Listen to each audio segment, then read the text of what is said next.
Hello दोस्तों, और सभी कैसे हैं। आप सभी का हमारे YouTube चैनल पर स्वागत है। हम सांख्य कारका का अध्ययन कर रहे हैं। आज हम अध्ययन करेंगे चौथी कारका का, और चौथी कारका में जो वर्णन किया गया है वो किसका किया गया है? प्रमाण का। तो सबसे पहले तो हम ये जान लेते हैं कि प्रमाण कहते किसे हैं। प्रमाण का मतलब यही है कि यथार्थ ज्ञान जिसके द्वारा होता है उसी को हम क्या बोलते हैं? प्रमाण बोलते हैं। प्रमाण एक साधन है अच्छा ज्ञान कराने के लिए, है ना। यथार्थ ज्ञान कराने का जो साधन है वो क्या है? प्रमाण है। और उसी प्रमाण का वर्णन इस सांख्य कारका के इस चौथी कारका में किया गया है। तो इस कारका का हम अध्ययन कर लेते हैं अच्छे से। तो देखिए, दृष्टम मनमान माप्त वचनम च सर्व प्रमाण सिद्धत्वात् त्रिविधम प्रमाणमिष्टम प्रमेय सिद्धि प्रमाणाद्धि। एक बार और दोबारा बोलेंगे, दृष्टम मनमान माप्त वचनम च सर्व प्रमाण सिद्धत्वात् त्रिविधम प्रमाणमिष्टम प्रमेय सिद्धि प्रमाणाद्धि। अब शब्दों को थोड़ा अलग अलग करके हम बोलेंगे तो जिससे कि अर्थ इसका अपने आप से निकल के आएगा। देखिए, दृष्टम अनुमानम आप्तवचनम, है ना। दृष्टम अनुमानम आप्तवचनम, ठीक है। सर्व प्रमाण सिद्धत्वात्, ठीक है, ये तो है। त्रिविधम प्रमाणम इष्टम, प्रमाणम इष्टम प्रमेय सिद्धि प्रमाणात ही। यहां पर क्या है? यहां संधि हो रही है, क्या बोलेंगे यहाँ? प्रमाणात ही, ठीक है। तो देखिए, दृष्टम अनुमानम आप्तवचनम च सर्व प्रमाण सिद्धत्वात् त्रिविधम प्रमाणमिष्टम प्रमेय सिद्धि प्रमाणाद्धि, ठीक है ना। तो प्रमाण इसमें जो बताए गए हैं वो 3 प्रमाण बताए गए हैं। कौन कौन से? पहला हमारा जो प्रमाण है वो क्या है? दृष्टम, ठीक है।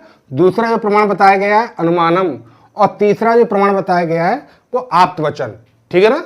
तो दृष्ट प्रमाण को ही हम क्या बोलते हैं? प्रत्यक्ष प्रमाण बोलते हैं, ठीक है ना। अनुमान हो गया हमारा, और आप्त वचन को ही हम क्या बोलते हैं? शब्द प्रमाण बोलते हैं। तो सांख्य कारकाकार ने कितने प्रमाण माने? 3 प्रमाण माने। एक हमारा दृष्ट प्रमाण हो गया, अनुमान हो गया, और आप्त वचन हो गया, ठीक है ना। तो कहा भी गया है दृष्टम अनुमानम आप्त वचनम च, ठीक है। ये 3 प्रकार के हैं। त्रिविधम प्रमाणमिष्टम, ये 3 प्रकार के प्रमाण ही इष्ट हैं, ठीक है। सांख्य कारक लेखक है हमारे ईश्वर कृष्ण, उनके लिए ये 3 प्रकार के ही प्रमाण क्या है? इष्ट हैं। दृष्टम अनुमानम और आप्तवचन ही 3 प्रकार के प्रमाण इष्ट है। क्यों? क्योंकि और जो सभी प्रकार के प्रमाण हैं, है ना, सर्व प्रमाण सिद्धता, तो मतलब सभी प्रकार के जो और प्रमाण है 3 के अलावा और भी जो दर्शनकार जो मानते हैं, ठीक है, कोई 2 प्रमाण को मानता है, कोई 4 मानता है, कोई 8 मानता है, कोई 6 मानता है, कोई 5 मानता है। तो इन सभी प्रकार के प्रमाणों का जो अंतर्भाव होता है वो इन 3 के अंतर्गत ही आ जाता है। तो इसलिए कहा गया सर्व प्रमाण सिद्धत्व, सभी प्रकार के प्रमाण सिद्ध हो जाते हैं। किससे?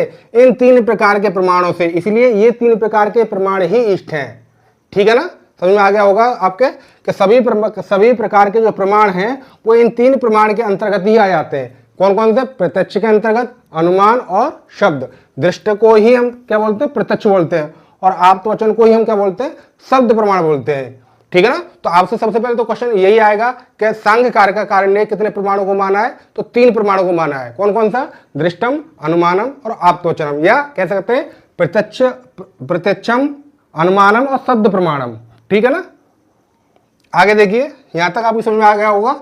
दृष्टम अनुमानम आप्तवचनम च सर्व प्रमाण सिद्धत्वात् त्रिविधम प्रमाण इष्ट, ये 3 प्रकार के ही प्रमाण इष्ट हैं, ठीक है ना।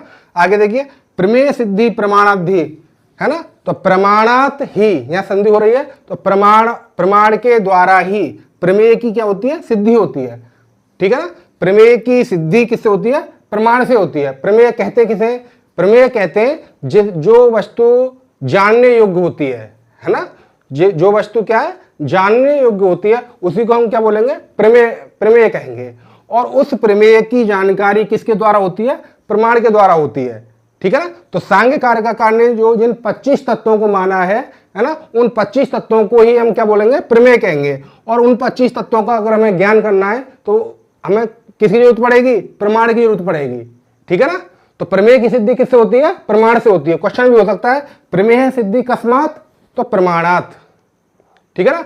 या कह सकते हैं प्रमाणात कस्य सिद्धि? तो प्रमेय, ठीक है ना। तो ये भी हो सकता है क्वेश्चन कि कतविधम प्रमाणम त्रिविधम प्रमाणम, और नाम भी पूछे तो दृष्टम अनुमानम आप्तवचनम, ठीक है ना। तो ये कारक भी अच्छे से समझ में आ गई होगी, ठीक है ना। तो अगली कार्यक्रम में हम देखेंगे कि दृष्ट किसे कहेंगे, अनुमान किसे कहेंगे और आप्तवचन किसे कहेंगे। ठीक है, इसकी परिभाषा को हम जान जाएंगे। भाई जो प्रत्यक्ष प्रमाण है वो कौन सा है, अनुमान है वो कौन सा है, या शब्द प्रमाण है वो कौन सा है। ठीक है ना। तो आज की कार्यक्रम में आज इतना ही। अगली वीडियो में हम देखते हैं। अगर आपको हमारी ये वीडियो अच्छी लगी हो तो हमारे चैनल को सब्सक्राइब करें। धन्यवाद।